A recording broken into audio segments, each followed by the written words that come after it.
Kamusta ka na? Ayos ka lang ba? Happy ka ba? O sad pa rin ba? Kaya't halika na, sumama ka na. Selfie na, groupie na at iba pa. Bata matanda, bida at byuda, may asawa man o kaya'y wala. Sama-sama tayo'y maglakbay, dito ka na, di ka na mag-iisa. Bebop, bebop na tayo, bebop, bebop na. Let us be hip and let us up, tara sa munting tahanan, tahanan ni Kristo.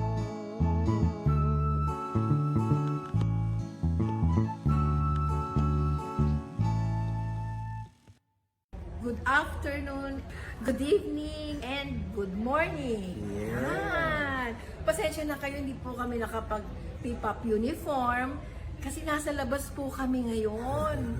Nandito kami, nasan ba tayo ngayon? Heritage. Heritage. Pero yung background namin, yung labas po. Sa ano yan? Sa EDSA. Yes. So, welcome to P-pop Live. Yes. Yes. Oh. So, alam nyo, katatapos lang kasi ng Valentine's. So, syempre naman, o diba? Ikaw ba may regalo sa akin? So, dahil... Hindi ba natanggap? Bakit pinadala mo? Anyway, dahil po, nasa month po tayo ng love, dahil February, di ba po? So, ang tama-tama po yung topic natin. Eh, talaga bang tayo ay umiibig? Ha? Yun. Totoo ba yung pag-ibig natin? Oo. Actually, it started yan sa yung Corinthian yan, di ba? 1 Corinthians 13. Yan, sa 4 to 8. Correct. So, yan po yung ating pagkukunan and then isa-isa po natin yan hihimayin. Minsan iba-iba yung intindi, minsan naman parang, ganun pala yun, pwede pala ganun. Yan, so yun po makikita natin. Itong una ay yung love is generous. Lakas mo ulit. Love is generous. Yes. Baka marinig tayo rin sa lobby. Hindi. Nasa lobby kami ng ano. Wala namang hotel. tao. Nandun sila sa kabilang side. Tingnan nyo, pati yung kung saan kami mag-live sa inyo, binigay ni Lord itong space na to. Kami lang po yung nandito. Nandun po sila sa kabilang dulo ng part ng lobby. Oo. Basahin po natin. Pakinggan po natin. Love is generous sa Amoris Laetitia 101. We have repeatedly said that to love another, we must first love ourselves. Paul's hymn to love, however, states that love does not seek its own interest, nor seek what is its own. This same idea is expressed in another text.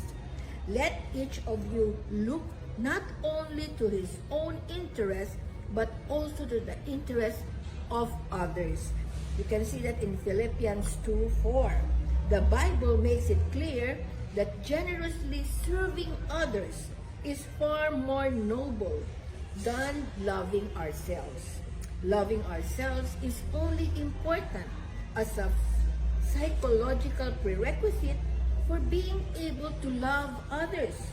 If a man is mean to himself, to whom will he be generous? No one is meaner than the man who is grudging to himself. That is in Sirach 14:5-6. Wow! Okay. Mahirap agad intindihin or mahirap matanggap. Kasi we have repeatedly said that to love another, we must first love ourselves. Madalas ito ay nagagamit ng mga tao yung kanilang kapritsyo o luho Yes. ay ma-enjoy nila. Yun ang isang idea na sa aking experience, parang hindi ko agad maunawaan. Although, etong sumunod na sentence, let each of you look not only to his own interest, but also to the interest of others. Yan. So, medyo naiiba yan. Ano? Ibig sabihin, kung magmamahal tayo, mas maganda ang tinitingnan natin ay yung interest ng iba rather than ourselves. Yeah. I think hindi naman talaga totally kinokontradict niya yung sa unang statement. But yung sa unang statement, ang gusto lang sabihin dyan na you must love yourself. Why? Because you are created in the image of God. Correct. So when you are created in the image of God, meron kang dignidad na kailangan mong iprotektahan. So that that image na binigay sa iyo ni God is a dignity. Yung Yeah. dignidad na yan ang magiging basihan natin if we love ourselves. Yes. So parang gusto lang ipasabi dito na, kasi parang sinasabi, mahalin mo muna yung sarili mo bago ka makakapagmahal ng iba. Oh. Pero hindi po yun. Meron talagang, minsan may iba talaga magugulat ka eh. Susubo mo na lang eh. Ibibigay mo pa dun sa nakita mong pulubi, di ba? So sasabihin ng iba, ikaw muna, pakainin mo muna yung sarili mo bago mo pakainin yung iba. Pero ako, no? Hindi eh. Gusto ko siyang pakainin dahil masaya ako eh. Di ba? Masaya ako. So, ang tinitignan ko dito, yung puso, yung motibo nung nagbibigay, at yung heart niya, yung ano yung feeling niya pag tumutulong siya sa ibang tao. No? Minsan nga kahit na magkaaway sila pero hindi niya malabanan. Hindi niya maaway kasi parang feeling niya na nakakaawa siya eh, di ba? Kahit na ako yung tama, dahil hindi ko alam unknowingly na inukuna ko pala siya. Because yung aking action, no, it speaks louder. Parang sinasabi na, pag from afar, no, parang nakikita nila, bakit hindi inuuna ni Sister Malu yung sarili niya? Inuuna pa niya yun. Pero ako, I didn't know that, no? But in my heart, I want to help that person kahit na that person is not helping me. Yun, so parang sinasabi ni Lord na huwag niyo ipako yung sarili niyo na maging mabuti ka muna sa sarili mo bago ka tumulong sa iba. Kasi actually, you may not be doing yung ganong sinabi, pero actually you are doing that already. Yeah. Oh, and then, sino ang masaya? Si God. Oh, He is the one.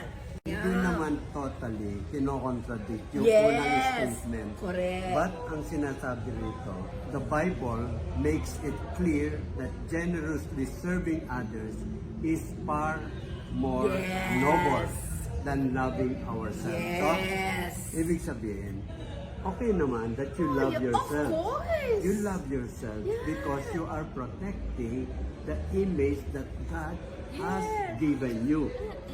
Okay.